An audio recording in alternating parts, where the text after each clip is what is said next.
All right. Well, thank you, everybody, for joining us this evening. As a reminder, we're recording this meeting and we'll post the meeting video and materials to our project website. And this is our April 13th, 2023 Filtration Project Neighbor Meeting. My name is Benita Oswald and I coordinate the communications for the Bull Run Filtration Project. I think I hear a little bit of background noise. There we go. So on our agenda today, we'll have Deputy Director Michelle Cheek, who will talk to us about a project overview for the filtration project milestones. We have Ken Ackerman here, who is back. We haven't seen him in a while, but he's our Bureau's construction design group manager, and he's back to share an update on the pipeline design. The new guy in the room is Bob Fraley, who's actually been an analyst with the Water Bureau for several years, but he's going to talk briefly about the land use application process and opportunities to provide comment to the counties. As always, we'll leave some time at the end of the meeting for questions and comments, but after that, we'll just turn it over to Michelle. All right, good evening, everyone. I will say Benita was breaking up a little bit on me. I don't know if that was just on my end, which worries me that I might break up, but let me know if you can't hear me. But anyways, good evening, everyone. I hope y'all have had the opportunity to get out and enjoy some of the sun breaks today. I have a few high-level updates to share on the project today. We hit some big milestones since we last met. We've completed the 100% design for the filtration facility, but the design may be further refined based on land use approval criteria or other permitting requirements that we receive. Our contractor for the filtration facility will be using these documents to develop their pricing or guaranteed maximum price for construction of the facility. We also completed our 90% design for the pipelines portion of the project, and I'll be turning things over to Ken Ackerman here shortly to provide more information on the pipelines project and some recent changes. And then Multnomah County and Clackamas County are reviewing our land use applications, and Bob Fraley will be talking in more detail about these applications, the land use process, and the opportunities to provide comment on the applications. And then as we plan for our transition to construction, we're continuing to work with both our contractors to develop their detailed work schedules and construction sequencing. At the moment, we're planning to start construction of the filtration facility in September of this year, followed by the start of pipelines construction in the spring of 2024. And as part of our construction planning work, we're also continuing to work with our contractors to identify construction safety measures that will be in place during the life of the construction. And these will not only help keep the surrounding community safe, but also limit disruptions as much as possible to the surrounding community. And then we'll continue to keep the community informed through communication and outreach to our facility site neighbors, many of whom are in attendance tonight, and local businesses. And besides this meeting, there are a variety of ways to stay informed, and Benita will share some of those at the end of our presentation. Next slide. And many of you have seen this rendering or a prior rendering of the facility at some of our previous meetings, but maybe for those of you that are here for the first time, I thought I'd just do a quick overview of the site. And I don't have a pointer, but this is the facility looking southwest from the main entry. And as you come into the facility, there's the little roundabout there. Thank you. Which is the entrance road to the facility and to the parking area that will be adjacent to the administration building, which I think it's Aubrey that has control, or maybe it's Benita. Yeah, the administration building there. And then behind the administration building is our chemical building. And then to the left of the chemical building is our solids building, and then also our maintenance facility. And then to the right of the administration building, that's really the heart of the treatment facility, and that houses our flocculation sedimentation basins, which is where the raw water coming into the facility, the water has an opportunity for solids to settle out of the water through those flocculation and sedimentation basins. And then that settled water goes on to the filters, which is kind of the row of boxes there in the middle of the screen. And then the filtered water then goes on to get chlorinated and chlorinated, and also corrosion control is added to the water as it enters our clear well, which is the storage facility for the treated water on the site, and buried there. Yeah, thank you. The buried structure there that, because it's buried, you really can't see. But anyways, and so that's an overview of the site. And so I think there's also some renderings and maybe videos on our website as well. But yeah, that's a quick overview of the site. And with that, I think up next is Bob.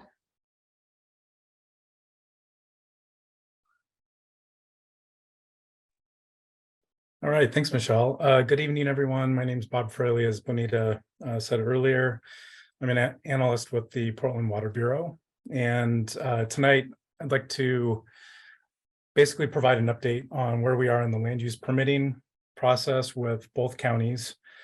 Next, I'll review the project resources available to you on Multnomah County's website. And if everything goes as planned, I'd like to do a quick kind of walkthrough tour of Multnomah County's website that they've created specifically for this project, and go over some of the resources that are on the website. And then finally, we'll look at ways in which the community can provide input on the project.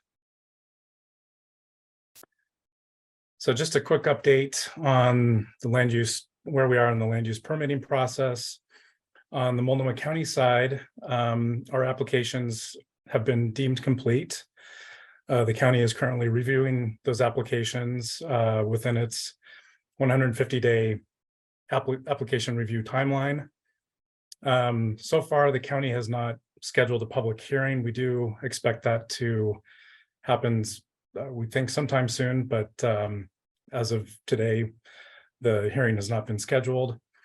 And then with the county's decision, it will be rendered by a county hearings officer after the hearing takes place.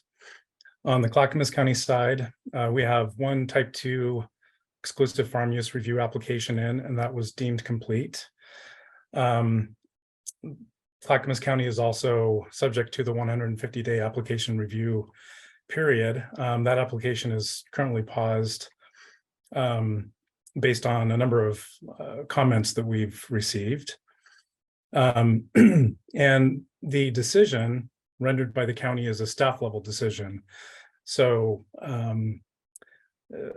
county staff will make findings, make a decision, and that decision is appealable to a hearings officer.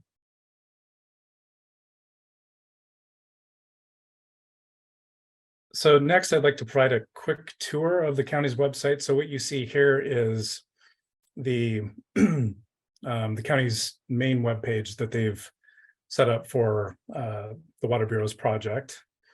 there's a couple of ways that you can get to it, and that's what I wanted to walk folks through. There is a link here at the bottom that that you can use.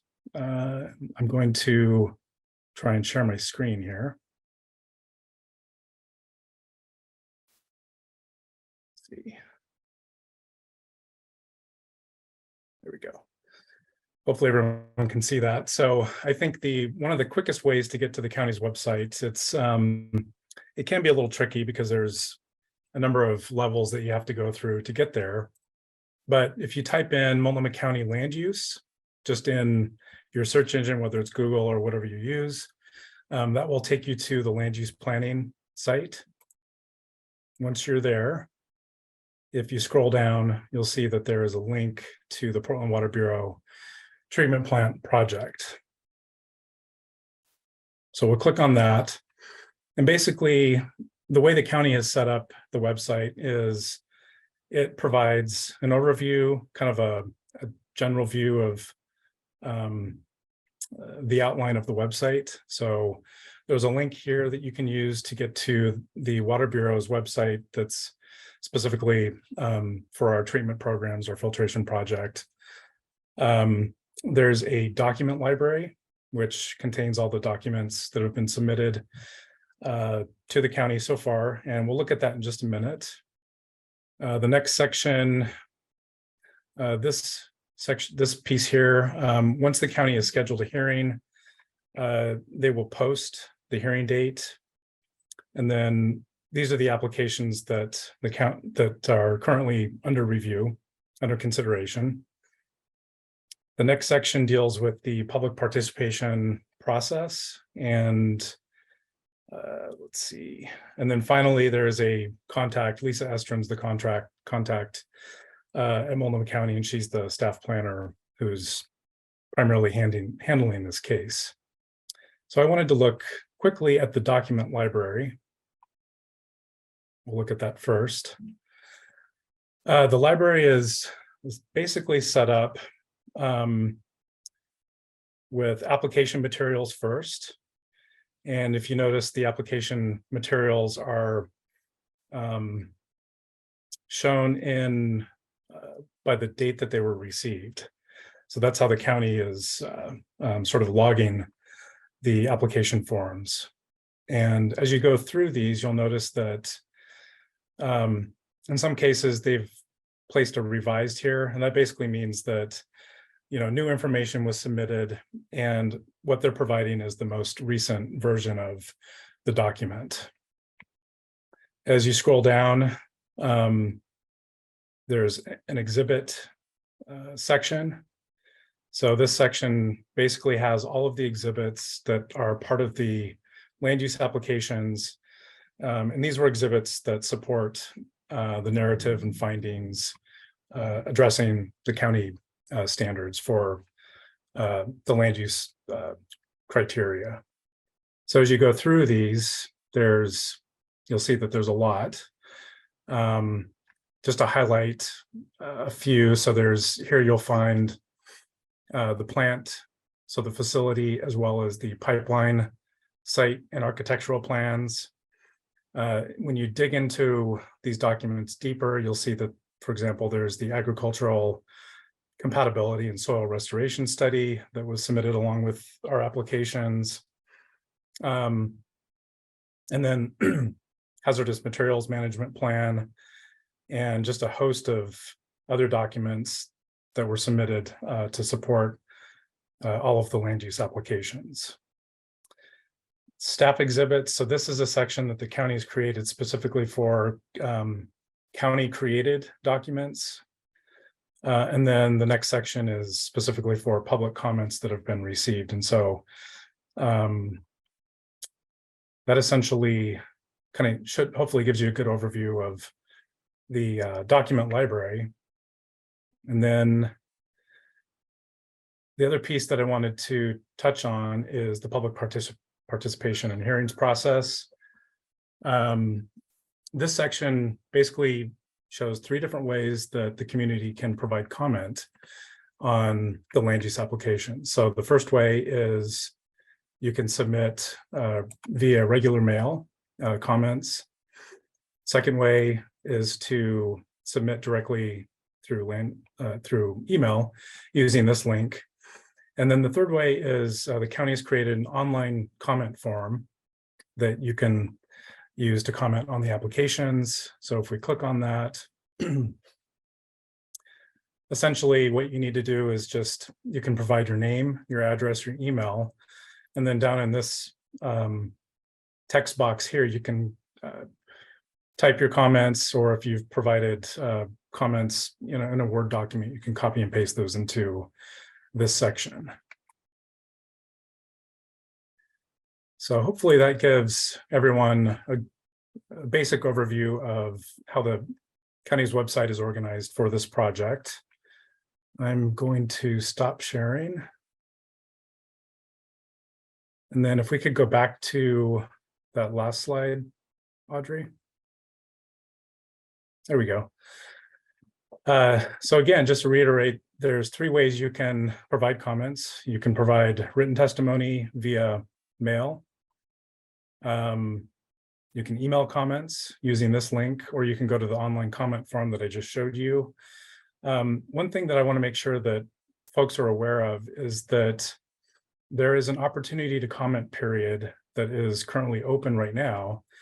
And in order to get your comments, to allow your comments to be a part of the staff application, staff report that the county will be writing, your comments need to be received by April 21st. So that's if you want your comments to be considered as within the staff report. There are other opportunities to submit comments prior to the hearing. You can always submit testimony at the hearing. So just want to make sure that everyone's aware of the different avenues that you can provide input on this project. And then finally, if you have questions specifically for the county, you may contact Lisa Estrin. She's the senior planner, staff planner for Multnomah County. When you call, it might be helpful to reference this permit number, but I'm pretty sure she'll know which project you're talking about. On the Clackamas County side, Joy Fields is the staff planner assigned, and you can speak with both of them with any specific questions you have about the project, or issues opening the documents, things like that. They'll be happy to help you. And that essentially concludes my portion of the presentation.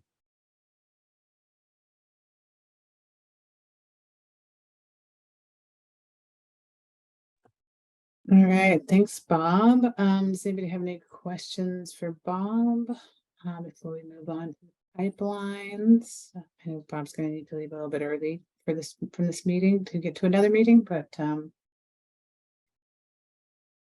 any questions?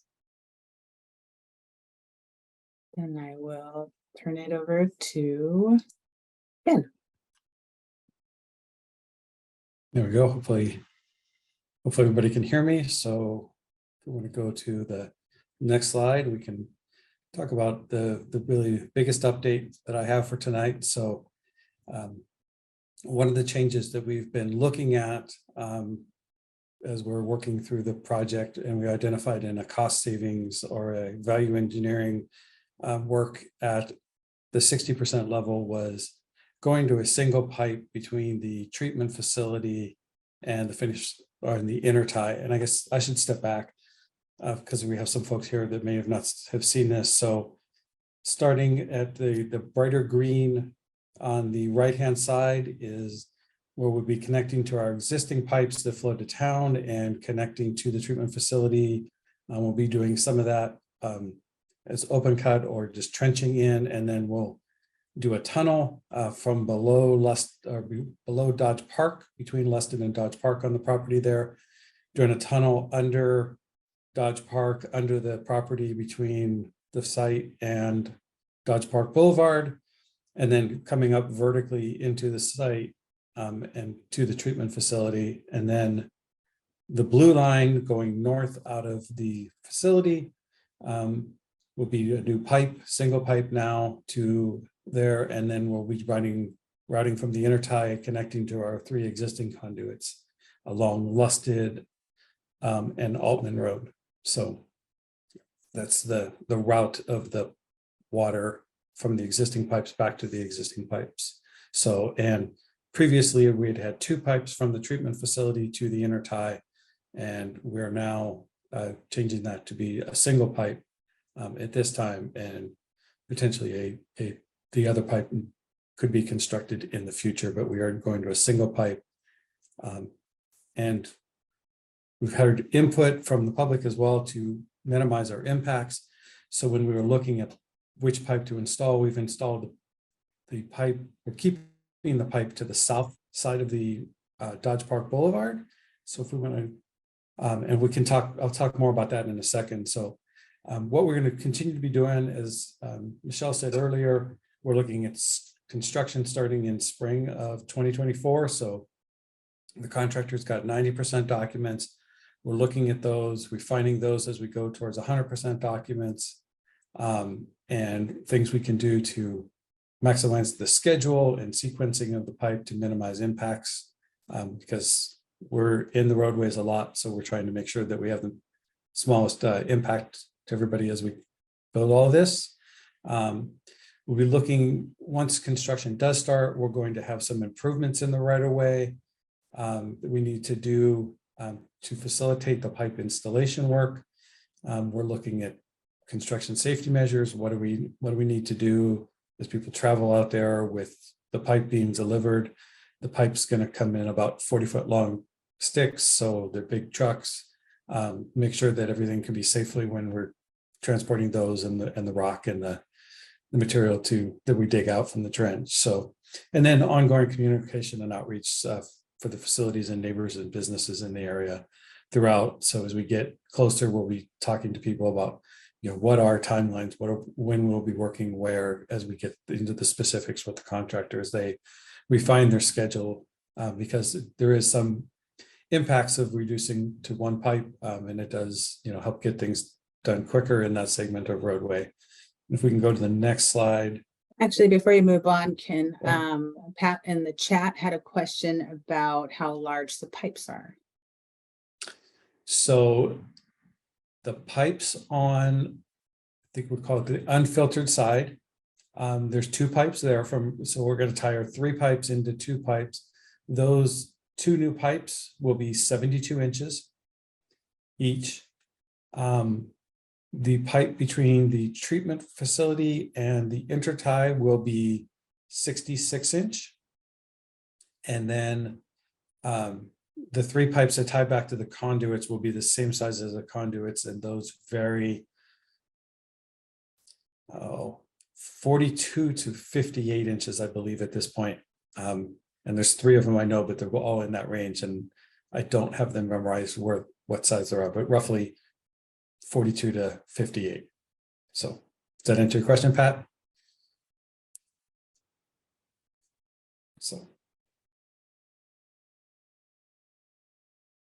Okay, I think you can go for it. Okay. Yeah, thanks. Okay, so one of the impacts of going to a single pipe here and going to the southern pipe is, before we were looking at using all of the 100-foot right of way, so we would have had some improvements on the north side of the existing pavement. With removing the one pipe and only having the southern pipe in, we won't have to do any temporary widening on the north side of the road. We still will have 1 lane of traffic open during the day. We'll be flagging, so one direction at a time, and the contractor having the southern, which would be eastbound lane right now, using that as they work their way along. But then at night, it will open up to 2-way traffic, 1 lane each direction, the way it is now. So we're able to do that because we have 1 less 66-inch pipe going in there. We will have improvements of what I talked about, like prep work before we actually start laying pipe. You can see there's a row of blackberries here. There's also some trees. So we'll be doing work there to create a work area there before they start laying pipe, and they'll do that. Most likely, or what we're talking about now, is they would do that the whole way along Dodge Park. So when they start laying pipe, they can move along fairly quickly. So, but that's one of the things we're taking away from this reduction in pipe is it'll actually make work along here much quicker, and they won't have to do temporary widening on the north side, which is less impact to everybody out there, especially those that live right along the road.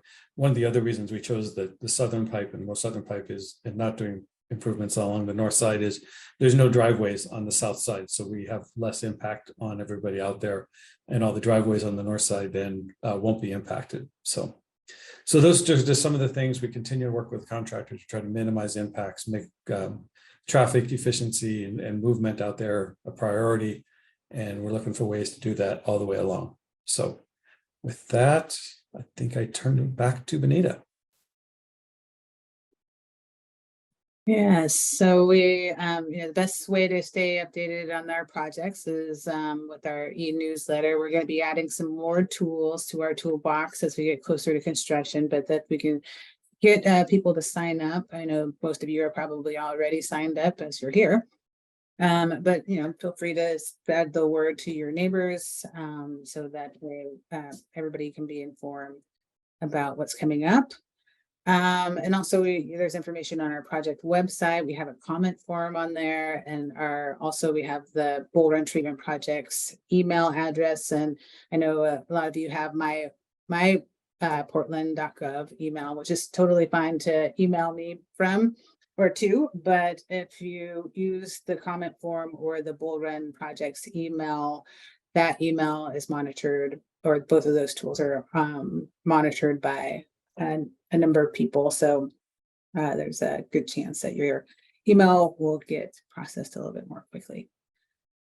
So with all of that, do we have any questions? I mean, I know Ken had just talked a lot about the pipelines, and I think Bob's still here and Michelle's still here. So if you have any questions, you can type it in the chat. You can raise your hand. You can just come off mute.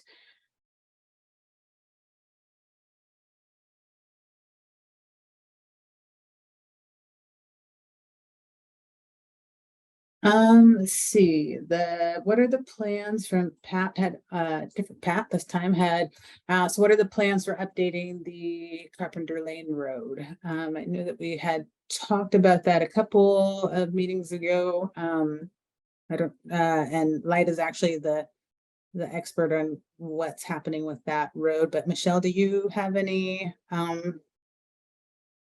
knowledge of where they're at with that?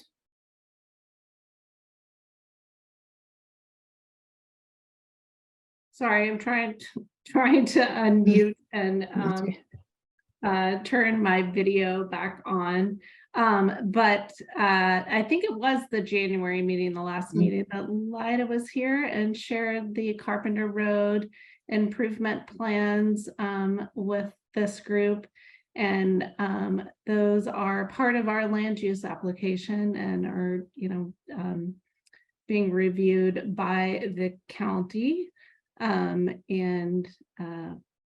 We will be, starting construction on Carpenter Lane once we get through the land use process. So nothing kind of new or different to report there at the moment.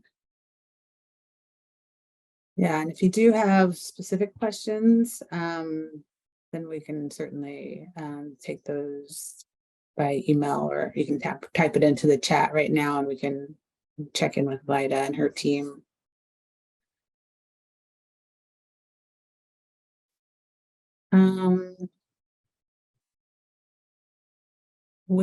Well, I'm going to go back to the Pat's question. There's two Pats in the chat.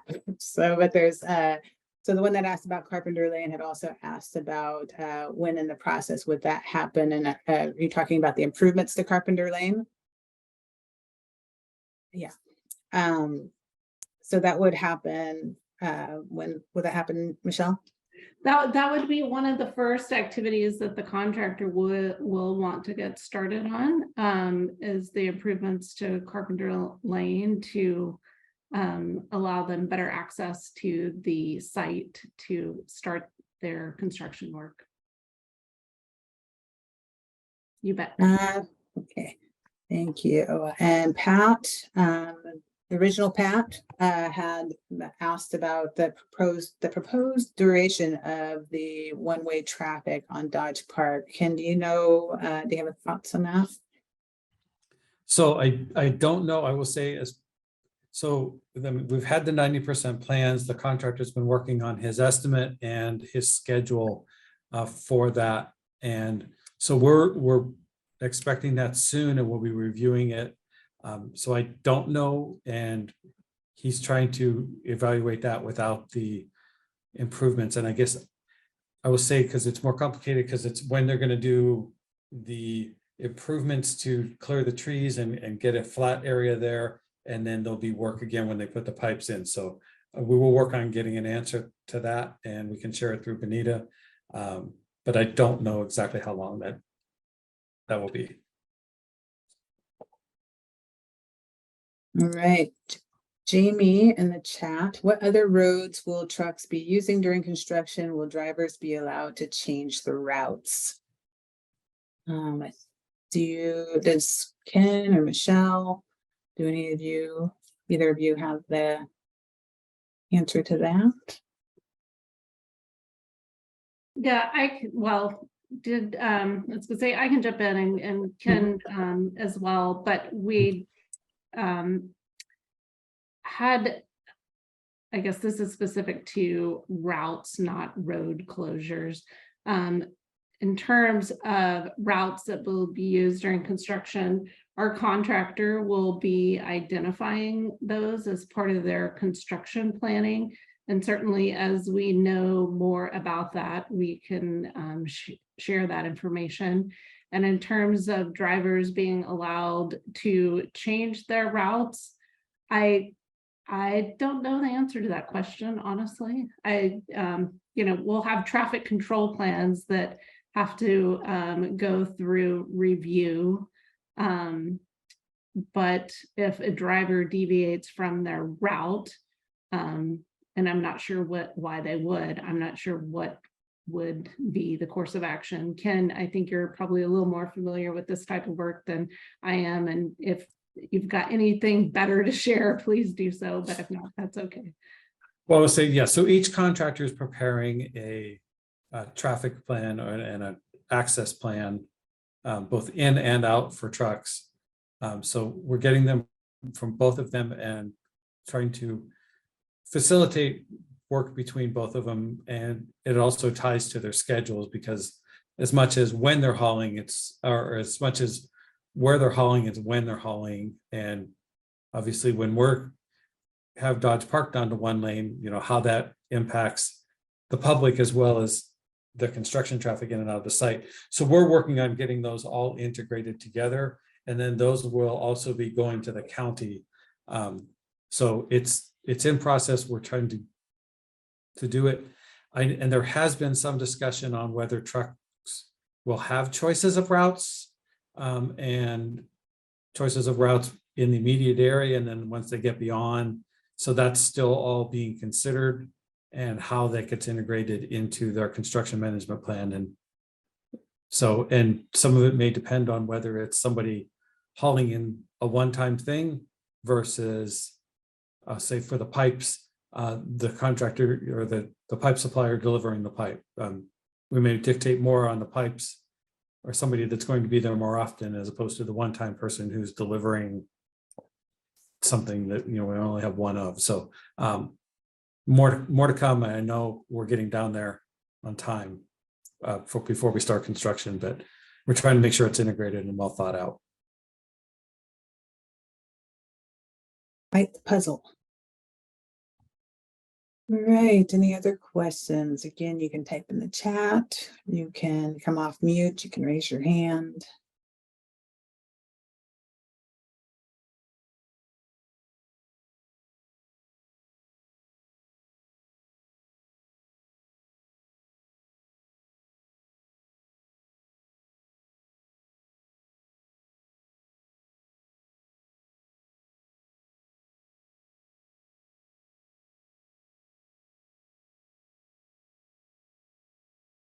Take a moment just to Give people time to formulate a thought if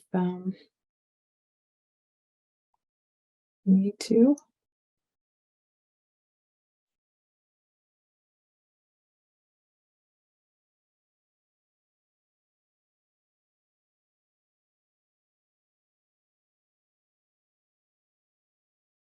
Well, and no, let's see. So how much have you spent on the project so far?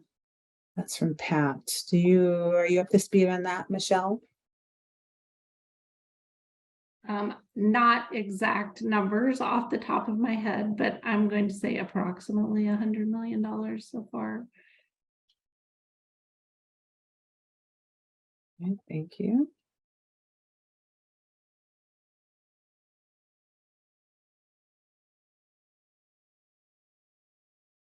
Anybody else?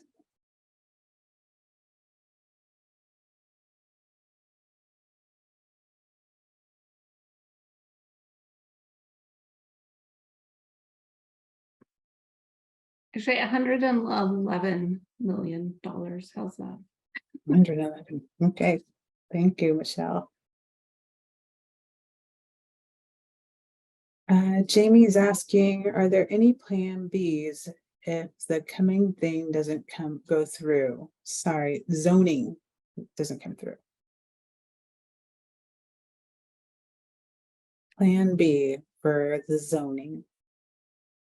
Michelle? I'm interpreting that as land use approval. Mhm. And we're currently continuing down the road of the site for our facility and have not identified an alternate site.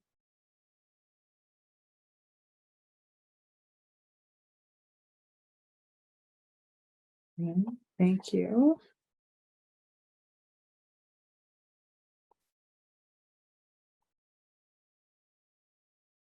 Anybody else?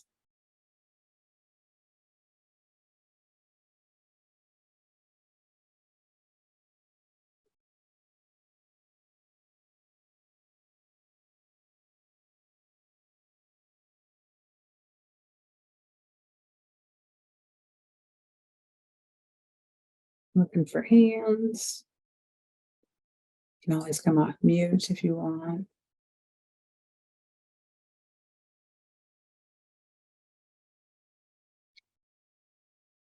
Well, I know it is nice outside still, and it's still daylight, and I don't want to keep everybody longer than we need to. So our next meeting is on July 13th, and that's going to be from 6 to 7 p.m.